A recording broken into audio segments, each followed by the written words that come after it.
नमः शिवाय जो आपका शिव का पंचाक्षर मंत्र है, आपके गुरु का मंत्र है, उसको सांसों पर चढ़ाइए। नमः और शिवाय सांस से जाने दीजिए। ये आप जब याद पड़े 5 बार, 2 बार, 3 बार अपने गुरु को प्रणाम करिए नमः शिवाय से।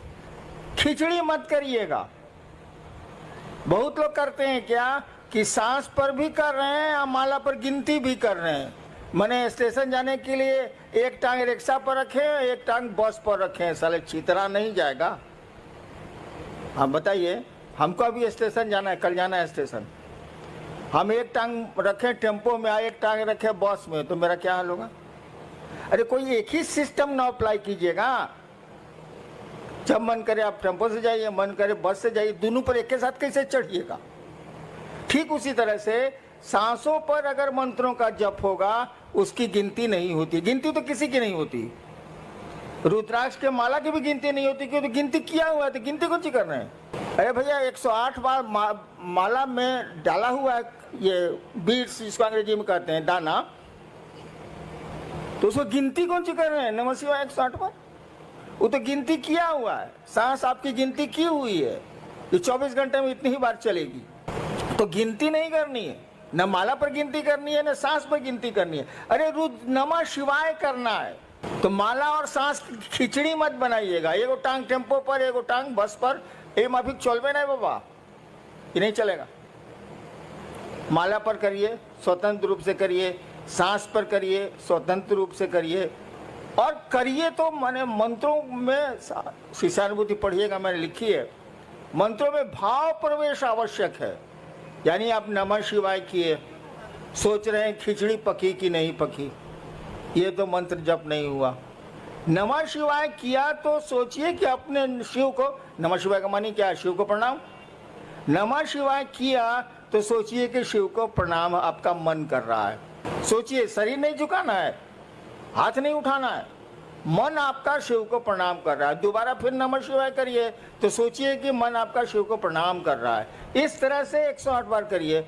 इस तरह से सांसों पर जब सांस पर जपिएगा तो याद पड़ जाएगा, उसमें दिक्कत नहीं है। लेकिन माला जैसे कीजिएगा, खिचड़ी याद आने लगेगी, चोखा याद आने लगेगा, अचार याद आने लगेगा। इसीलिए सोचिए कि नमः शिवाय का अर्थ होता है शिव को प्रणाम। आपका मन शिव को प्रणाम करे, तब नमः शिवाय का अर्थ हुआ, नहीं तो नमः शिवाय का क्या अर्थ? नेक्स्ट। मुंबई से भाई उर्वेश, इनकी जिज्ञासा है कि शिव भगवान और शिव गुरु में क्या अंतर है? कोई अंतर नहीं है। भगवान शिव और शिव गुरु में क्या अंतर है? महाकाल और महादेव में क्या अंतर है? अघोरेश्वर और शिव में क्या अंतर है? अरे एक ही सत्ता के कई काम हैं, इसीलिए कई नाम हैं। सत्ता तो एक ही है। मैं ही हूं, मैं एक हरिनारायण। मैं सरकार में ज्वाइंट सेक्रेटरी भी था, गाड़ी भी अच्छी चलाता हूं, पिस्टल भी बढ़िया चलाता हूं। तो आप कहिएगा कि एक बार मैं गया था सीवान, तो गाड़ी खुद चला रहा था, एडीएम था उसमें पटना में। सीवान गाड़ी बैक कर रहा था, बाजार का दिन था, कुछ महिलाएं थी, हमको कोई चिंता, गांव कितना जाते हैं हम। तो पीछे से किसी महिला ने कहा, ए ड्राइवर साहब लौको तो नहीं खे। हमारा साथी बगल में बैठा हुआ था कि ए बॉस, आपको तो एडीएम से ड्राइवर बना दिया, तो जैसा काम कीजिएगा वैसा ही नाम न होगा। तो शिव गुरु और शिव भगवान शिव या कोई शिव का जो रूप है, सभी रूप उन्हीं के हैं, उसमें कोई फर्क नहीं पड़ता है। काम अलग अलग है, सो दिमाग में रखिएगा। गुरु से मांगिएगा तो जो चीज़ आपके लिए गड़बड़ हो जाएगी भविष्य में, वो नहीं देगा। महादेव से मांगिए तो लोग की शक्ति दे दिया ना, रहा न कोई रोवन हरा। क्या मांग रहे हैं, किससे मांग रहे हैं? एक ही आदमी वो।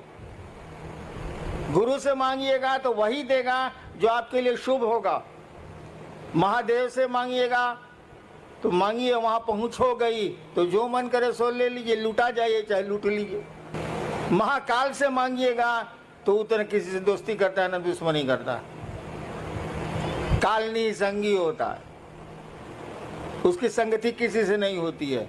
कहा जाता महाकाल तेरी दया भी छलना है। महाकाल से दया मांगिएगा तो वो छल देंगे, काल किसी का दोस्त होता ही नहीं।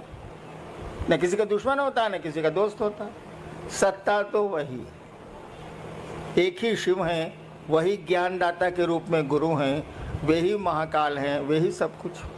नेक्स्ट। ये सूरत पांडेसरा जगह है, भाई आशीष सिंह हैं, इनकी जिज्ञासा है कि आओ चलें शिव की ओर, इस पंक्ति का भावार्थ समझाने की कृपा करें। भावार्थ, शब्दार्थ नहीं बुझा रहा है। एक बार ऐसे ही हमने बोल दिया था, कैद मांगी थी रिहाई तो नहीं मांगी थी। अब चर्चा में इस पर जिज्ञासा हो गई हमको कि इसका क्या अर्थ हुआ। हमका महाबकलोल है सब। अरे कैद मांगी थी, मैंने जेल मांगा था, इस साल हमको छोड़ कर दिया। ये पूछना क्या है? कैद मांगी थी रिहाई तो नहीं मांगी थी। हम कहा था कि महादेव से कहा है कि हमको बांध के रखिए अपने शिव भाव में, आप छोड़ देते हैं तो धरती हमको पेड़ देती है। इसीलिए कहा था कि कैद मांगी थी रिहाई तो नहीं मांगी थी। ठीक उसी तरह से मैं एक दिन चर्चा करके उठा, नहीं उस दिन मैं कुछ बोला ही नहीं। अचानक हमने कहा किसी को कुछ कहना है, तो कोई कुछ नहीं बोला। तो हमने कहा हमको कुछ कहना है, और हमने एक शब्द कहा था, एक वाक्य कहा था, आओ चलें शिव की ओर। वही आजकल आपका स्लोगन भी हो गया है, आओ चलें शिव की ओर। मैंने ही कहा था ऐसे ही कि आओ चलें शिव की ओर। अरे धरती पर आए, यहाँ से जाना है ही, यहाँ बहुत सारा काम करते हैं हम लोग। एक काम और करें कि मन को समझा लें कि चलो शिव की ओर यार, कहाँ फंस गए हो। दुनिया में रहो जरूर, लेकिन दुनिया के राह हो के राह मत जाओ, बहुत खराब स्थिति है। आओ चलें शिव की ओर, इसका भावार्थ बहुत गूढ़ है, बहुत गूढ़ है। उस स्टेज पर आपको आना होगा, तभी समझ में आएगी बात कि आओ चलें शिव की ओर। एक सुदूर क्षितिज से आती हुई मध्यम आवाज़ है जो इंसान को बोल रही है, आओ चलें शिव की ओर। उस आवाज़ को कोई सुन पा रहा है, कोई नहीं सुन पा रहा है। नेक्स्ट। मुंबई से हैं भाई रामनाथ ठाकुर जी। साहब श्री कहते हैं कि शिष्य भाव जागरण के लिए, हे शिव आप मेरे गुरु हैं, मैं आपका शिष्य हूँ, मुझ शिष्य पर दया कर दीजिए। इस मूक संवाद को प्रतिदिन बारंबार संप्रेषित किया जाए। कुछ लोग कहते हैं शिव दया शिष्य भाव के साथ ही मांगने पर गुरु दया करेंगे। कृपया स्पष्ट किया जाए कि दोनों विरोधाभासी क्यों लगते हैं। ये बात ही, सवाल ही हमको स्पष्ट नहीं हो रहा है। क्या इसका अर्थ क्या हुआ? सवाल का अर्थ क्या हुआ? अरे आप समझाइए ना, क्या इसका माने हुआ? एक पक्ष कह रहा है कि गुरु से दया मांगिए, प्रतिदिन संप्रेषित कीजिए। दूसरा व्यक्ति कह रहा है कि जब तक आप भाव से नहीं मांगिएगा आपको दया नहीं मिलेगी। इतना ही बात ना है? जी जी। सुन लिया ना। एगो साधु जी तो उनको गांव वाला लोग बुलाया कि आइए, बड़ी दिन से आप गांव के बाहर रहते हैं पहले के ज़माने में, आज गांव में के आपके सम्मान में एगो प्रीति भोज देंगे, मैंने खाने पीने वाला प्रीति भोज। आप नहीं दे रहे हैं हमको, लेकिन उस साधु को दिया था। आया तो साधु आया तो कुछ तो सवाल जवाब होबे न करेगा। तो कुछ लोगों ने पूछा कि बाबा बताइए भगवान है कि नहीं है। तो साधु बोला कि कौन लोग कहते हैं कि भगवान है, जरा हाथ उठाएं। तो हाथ उठा कुछ। कहा कौन लोग कहते हैं कि भगवान नहीं है, वो लोग हाथ उठाए। तो कुछ लोग हाथ उठाया। कहा कि आप लोग दोनों आपस में समझा लीजिए, हम जाते हैं। तो दो तरह का बात, तब दो तरह का बात है, दोनों आपस में समझा लीजिए, हमारी क्या जरूरत है भाई साहब। क्या सवाल है? वही है कि दया के साथ अरे बेवकूफ, सब आपको नहीं बोल रहे हैं हम भी वही हैं, प्रश्नकर्ता को बोल रहे हैं। अरे भाव क्या है भाई? पत्नी का भाव है आप में, पुत्र का भाव है आप में, पिता का भाव है आप में, है? मेरा का भाव है कि आपकी चप्पल कहाँ है, आपकी पॉकेट में पैसा कितना है, आपका घर कहाँ है, घर कौन सा है सब पहचानते हैं आप। पैसवा नहीं बोल रहा है कि ये भैया ये भैया ये भैया हम 502 रुपया बनी। आप जानते हैं कि 502 रुपया मेरे पॉकेट में है, इसीलिए कि आपका पैसा है वो। एक चीज होती है विचार, एक चीज होता है भाव। विचार दिमाग से उठते हैं, थिंकिंग है विचार, थॉट है। यह विचार कि हे शिव आप मेरे गुरु हैं, एक विचार है ये। लेकिन देखिए वाक्य में हे शिव आप मेरे गुरु हैं, ये मेरा आपका छिप रहा है। जहां मेरा सामने आया कि मेरे गुरु हैं, तब फिक्र हो जाएगी कि मेरी चप्पल कहाँ है, मेरा महादेव कहाँ है। और जब ये बात आपके दिमाग से दिल में उतरेगी तो भाव है। भाव कुछ नहीं है बाबू, जो बात दिल से उठती है वो भाव है, जो बात दिमाग से उठती है वो विचार है, और कुछ नहीं है। तो कहा गया कि विचार को बार बार अपने दिमाग में आने दोगे तो ये दिल में प्रवेश कर जाएगा। उदाहरण दें, हम लोग बहुत जगह अफसर रहे हैं, बाबूजी भी अफसर रहे हैं, तो बदली होती रहती थी, अफसर कॉलोनी थी। पत्नी ने एक दिन आपसे कहा कि जो पड़ोसी है ना अफसर, वो बढ़िया आदमी है, सो आज केला भेजा था बच्चों के लिए। ठीक, ये विचार है, सूचना आपको मिली है। फिर दूसरे दिन पत्नी ने कहा कि उसकी बीवी कद्दू भेजी है सब्जी के लिए।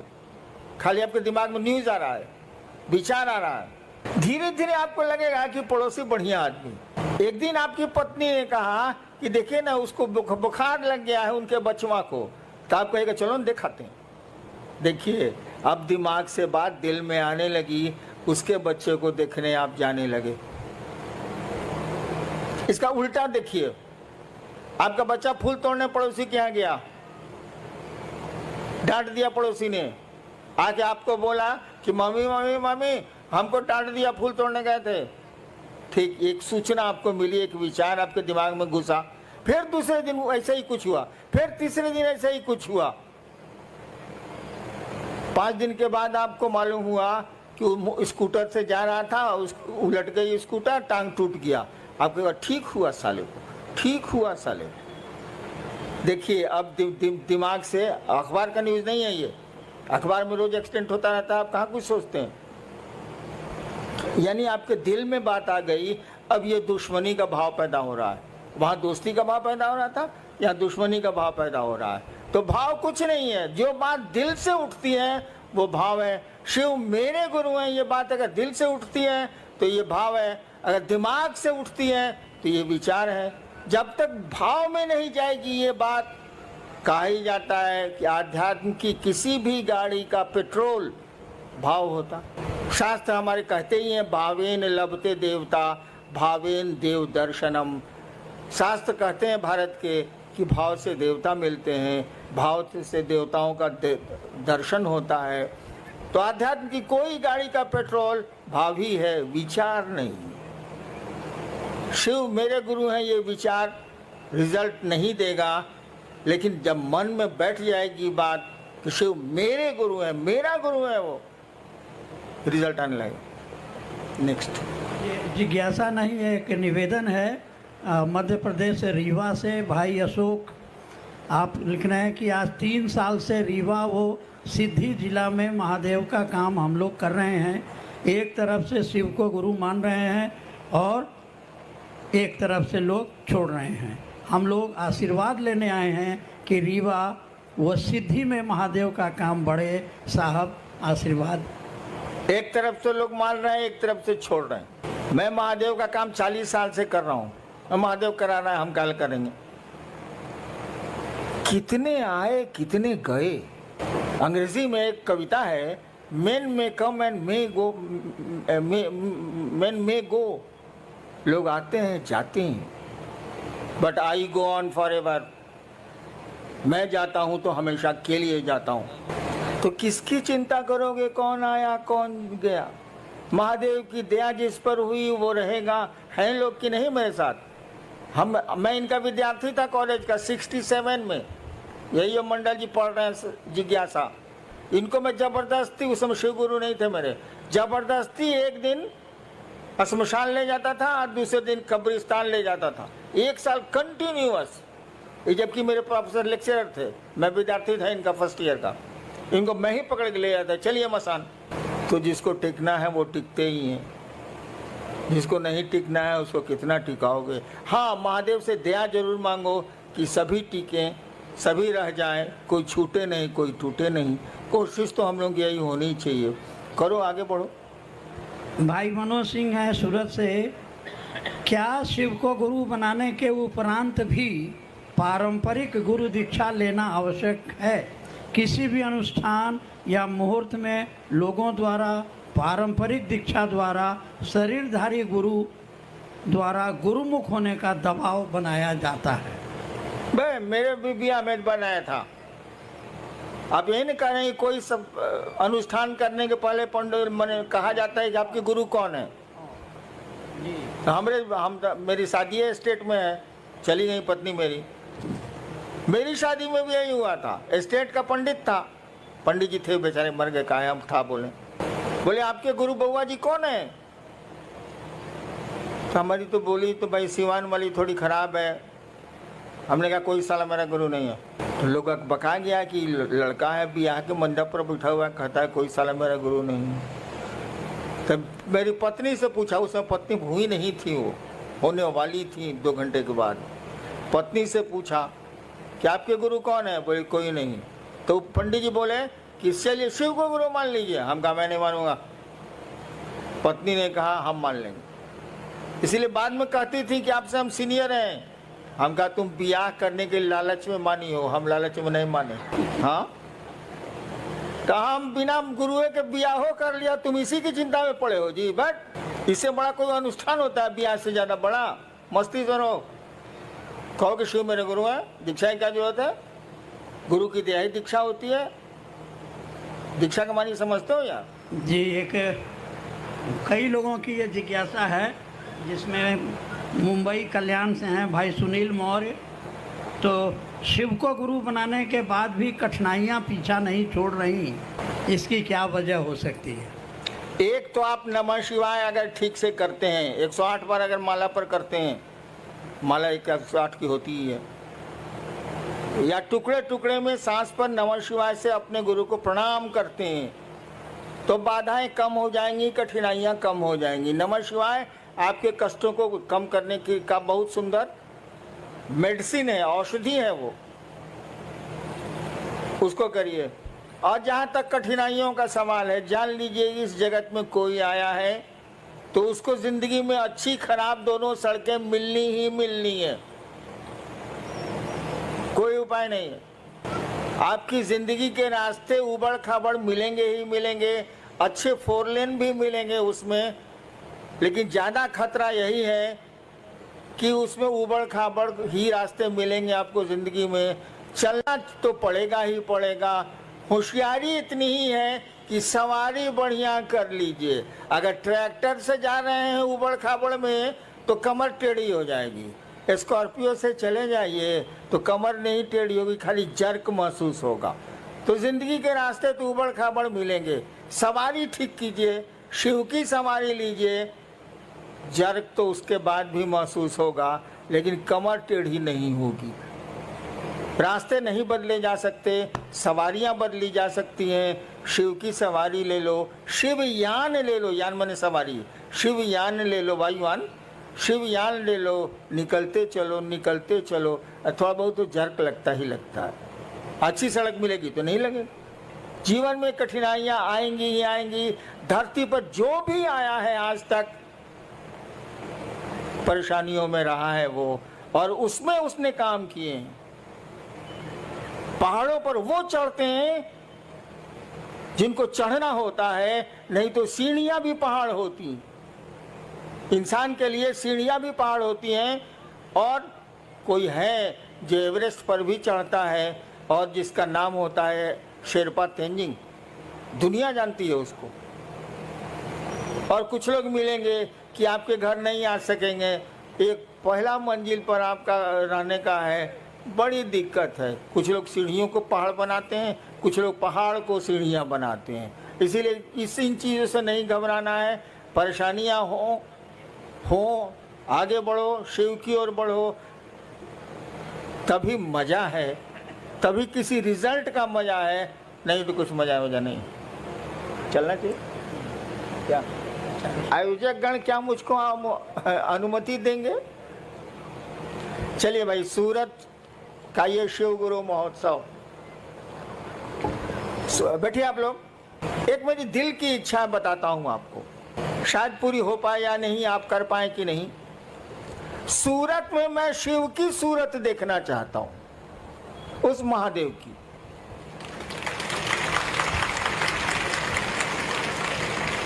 जैसे सोमनाथ है ना, सूरत में भी मैं शिव की सूरत देखना चाहता हूं, लोगों के दिलों में शिव को देखना चाहता हूं। आप मदद करें, आप सहयोग करें, महादेव दया करें। आपको प्रणाम।